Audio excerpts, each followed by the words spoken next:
matric dance ayikho. Singasibrenele yethu matric dance. Miss like it's alright that Ramathuba but my every face they are high. But today is the day. Namhlanje Since make sure the drag access to anything.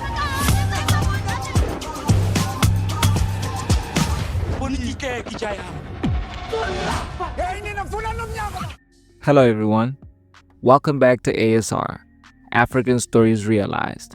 This is our review of Youngins Season 3, episodes 43 to 45, the finale. Don't forget to like and subscribe. Let's get into it. Episode 43 picks up at assembly, where Ramathuba announced to the rest of the school that the matric dance would be cancelled. The students reacted with outrage, and after assembly, Butle expressed her frustration with Ramathuba's decision. Tumelo then suggested that they plan their own matric dance, but they would need a teacher they trusted to help them pull it off. When Butle went to Pearl, explaining that they need her help to plan a matric dance. Initially, Pearl refused to get involved because she was worried about risking her job. However, she later changed her mind and agreed to help the students, but with one rule in place: no alcohol allowed. Pearl then revealed that they didn't have much time because Ramathuba wouldn't be around that evening. The students immediately began decorating and finding dates for the big night. Sefako approached Tumelo to once again try and win him back, but Tumelo expressed his disappointment with Sefako, reminding him that he treated him like trash. Sefako apologized and insisted that he had changed before asking Tumelo to be his date for the matric dance. However, Tumelo told him that he needed some time to think about it. Back in their room, Tumelo confided in Mahlatse about his feelings for Sefako, revealing that he wanted to accept his proposal. Mahlatse gave him his blessing and advised him to follow his heart as the best friends embraced. The students then patiently watched Ramathuba stroll to his car and leave before meeting in the hall ahead of the dance. Kaya took to the stage, and the episode ends with him announcing that him and Amo are officially an item and that she'll be his date to the dance as the students erupted in cheers.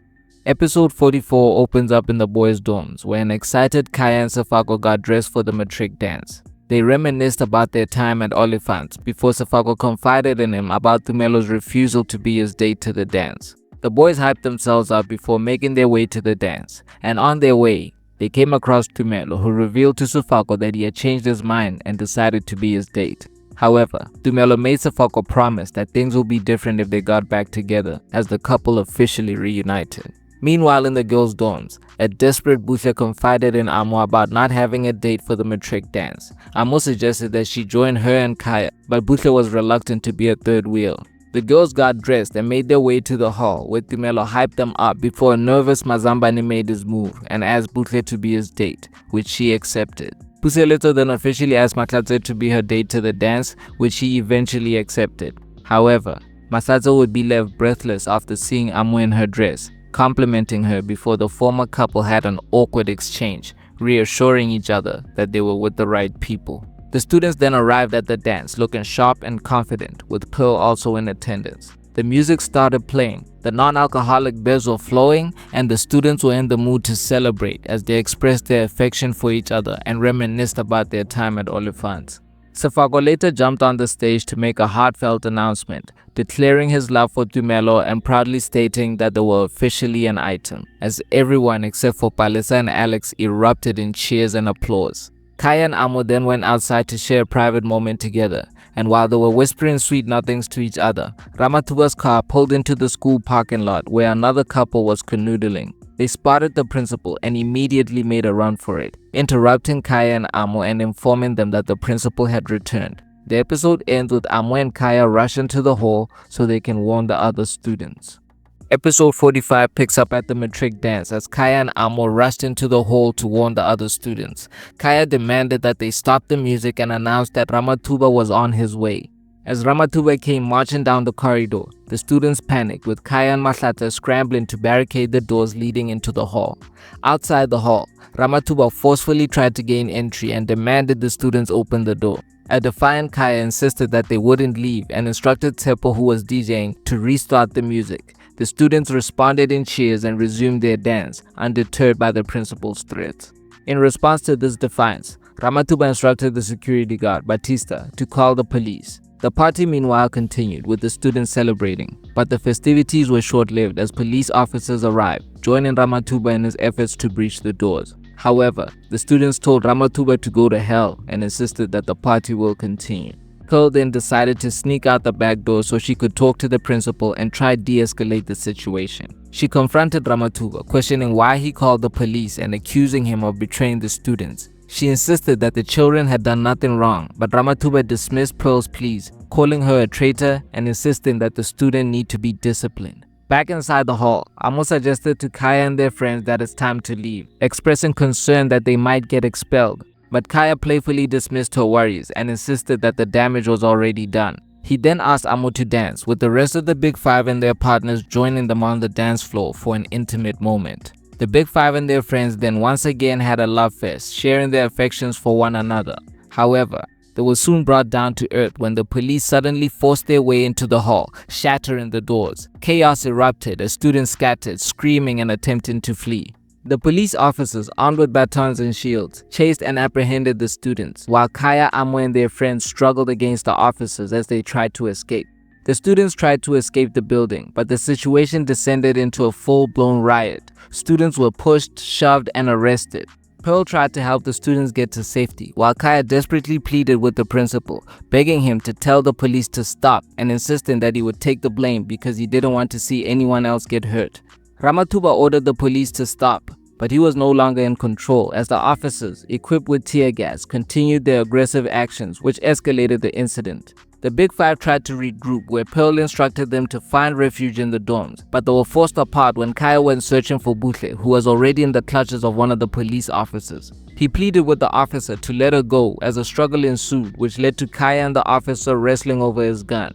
Amidst the chaos, a gunshot rang out before Kaya fell to the ground, bleeding from a wound. A worried Amo rushed to his side, where a devastated Butle was already in tears as their friends gathered around in shock.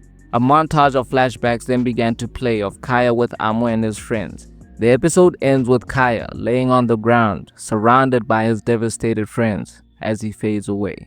I was not expecting that ending, and I have a lot of mixed feelings about it. Killing Kaya off in the final episode was a bold move, and to be honest, they needed to do something to put an exclamation point on the season. But the question is, did they make the right decision?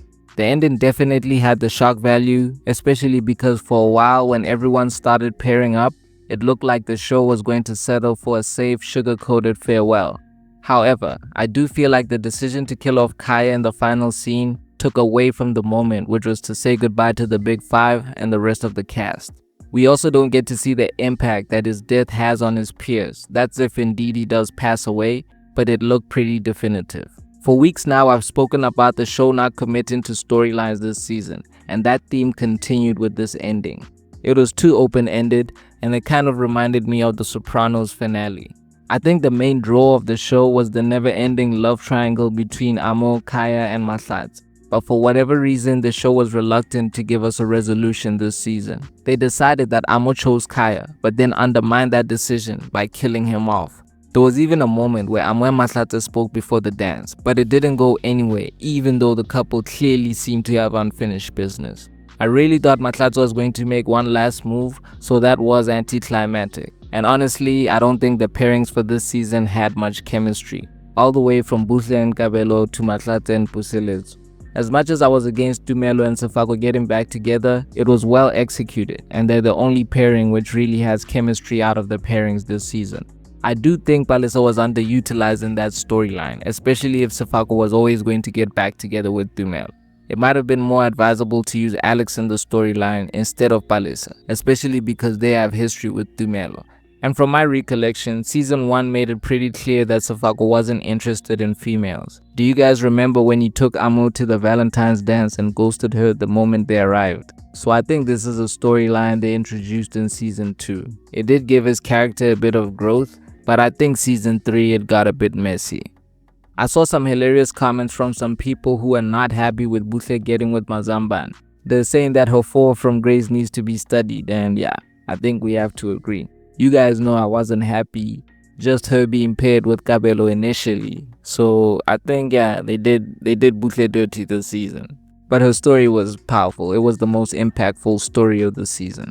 Like I said last week, even just as friends, I didn't mind her going to the dance with Mazamban. He might be determined to pursue her, but I think Butle doesn't have time for relationships right now. So I think it was just meant to be presented as a platonic thing. I liked her best with Kaya, and I really think the show missed an opportunity to bring them full circle. Instead of pairing her with Mazambani should have went with Balisa, because once again, she's left with the short stick there. And to make matters worse, they had her and Alex looking salty when Sefako made his announcement. As much as it was a matric dance, it didn't make sense pairing them by grade, because if Tepo was there, it means everyone was invited. So I hope that's not the main reason they kept Amo and Mahlatsa apart.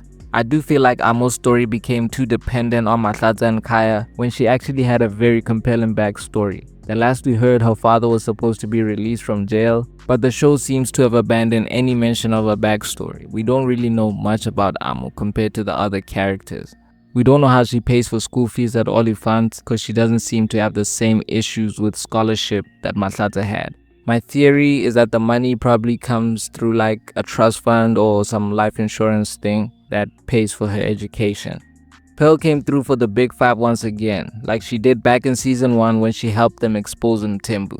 I'm glad she got her moment to shine and played a key role today, even though we never got to find out who she had called for help during the riot. I think the smartest move today was highlighting that there wasn't even alcohol at the dance. However, like I mentioned early on in the season, this Ramathuba is very different from last season's Ramathuba, who was very empathetic to Sefako and gave him some encouragement after he tried to take his own life.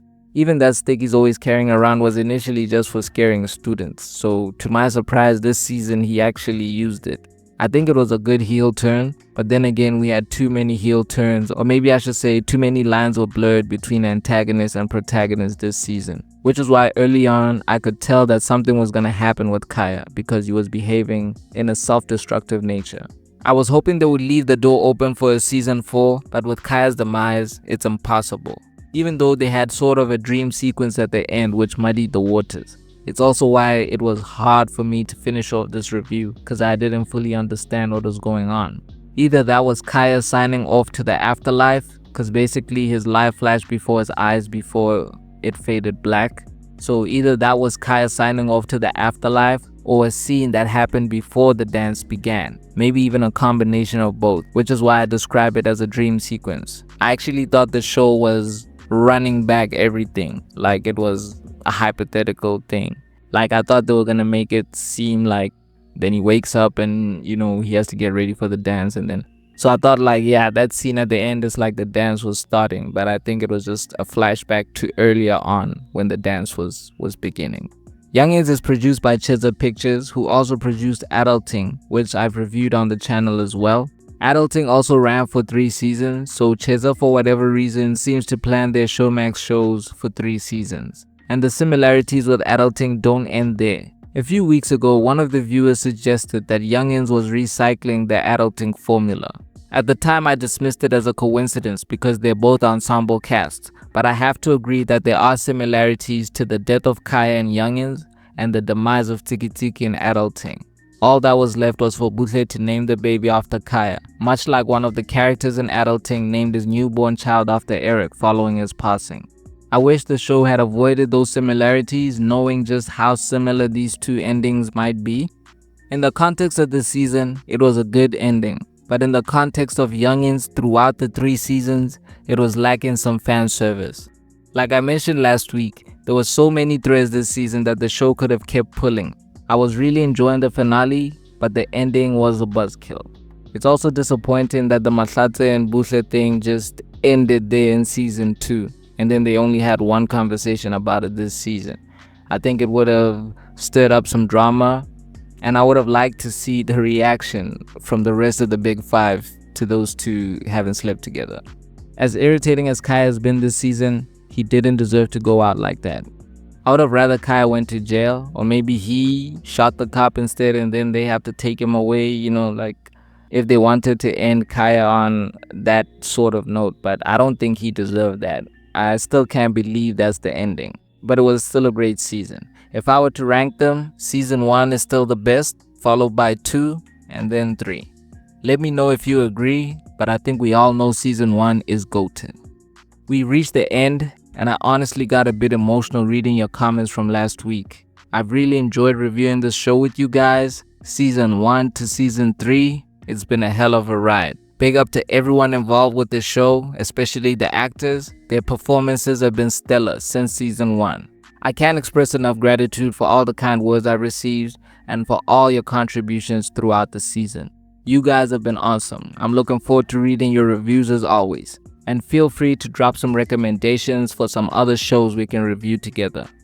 I hope you're having a blessed festive, and I wish you all the best for the new year. Thank you for watching. Feel free to check out some of the other reviews. Don't forget to like and subscribe. This is ASR for the love of African filmmaking and storytelling.